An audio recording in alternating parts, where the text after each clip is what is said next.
Me doctor Priyal my fight with cancer. So ऋषिकेशला 5 दिवसांनी निरोप करून गंगा नदीला निरोप घेऊन आम्ही निघालोय. आता आयुष्यातलं सर्वात मोठं तीर्थयात्रा करायला, जे सगळ्या इथल्या गाडीमधल्या सगळ्या लोकांचं स्वप्न आहे. आम्ही 700 लोक होतो ऋषिकेशला विदर्भातले. त्यातले 450 लोकांचा पुढचा प्रवास म्हणजे केदारनाथ बद्रीनाथ करायचा आहे.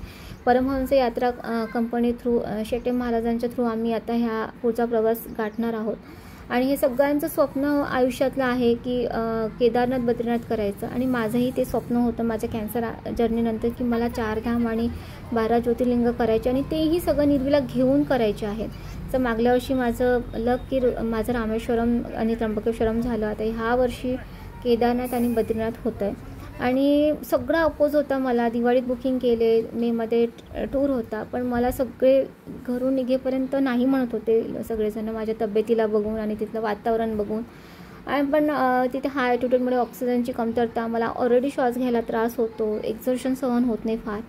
पण माझी खूप स्ट्रॉंग हे होती, विल पॉवर होती की मला करायचं आहे आणि मला जायचं आहे. कारण मला आयुष्यात हा चान्स परत मिळणार नव्हता हे मला माहिती होतं. पॅरेंट्ससोबत होते, सगळी फॅमिलीसोबत होती, सगळे रिलेटिव्हसोबत होते आणि हा चान्स आयुष्यात घडून यायला खूप भाग्य लागतं. आणि हा जर चान्स सोडला तर मला परत केदारनाथ होणार नव्हतं हे मला माहिती आहे.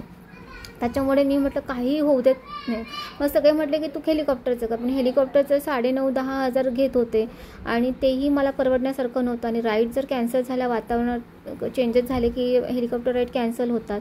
मग उगाच पैसे इन्व्हेस्ट तेही मला इकॉनॉमिकली परवडणार नव्हतं. आणि मग मी ठरवलं की तिथे गेल्यानंतर बघू, जे होईल ते होईल, जेही मिळेल, ज्यानेही जायचं आपल्याला हे येईल ते आपण ॲडजस्ट करू, पण तिथपर्यंत मला जायचं आहे.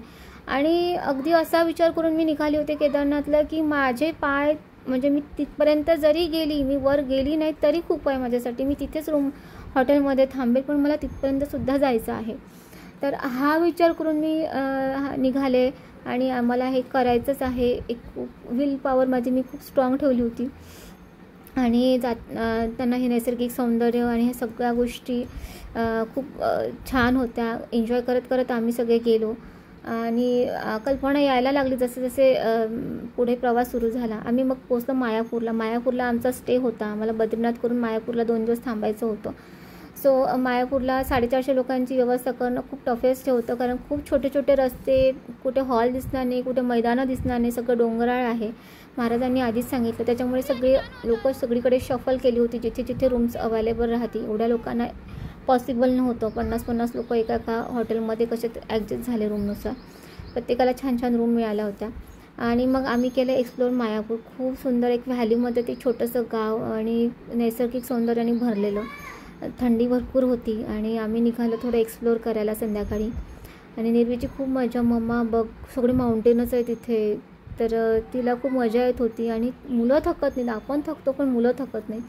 आणि हे मग आम्ही गेलो मोठ्या वडिलांच्या रूम बघायला त्यांच्या हॉटेलमध्ये. आणि ती पण भांडायला, मम्मा यांची रूम किती सुंदर आहे, आपल्यापेक्षाही आपल्याला का बरं अशी रूम मिळाली. मग एवढ्या थंडीत जर चहा मिळत असेल तर मग काय. आणि माझ्या मुलीने ना, मुलं बरोबर चान्स मारून घेतात. चहाची चवही माहीत नव्हती आणि हिला आता ट्रिपमध्ये चहा प्यायची चांगलीच हे लागलेली आहे. सो थकून भागून माझी मुलगी गेली आणि पुढचा प्रवास उद्या तिचा बद्रीनाथ होणार आहे. Thank you so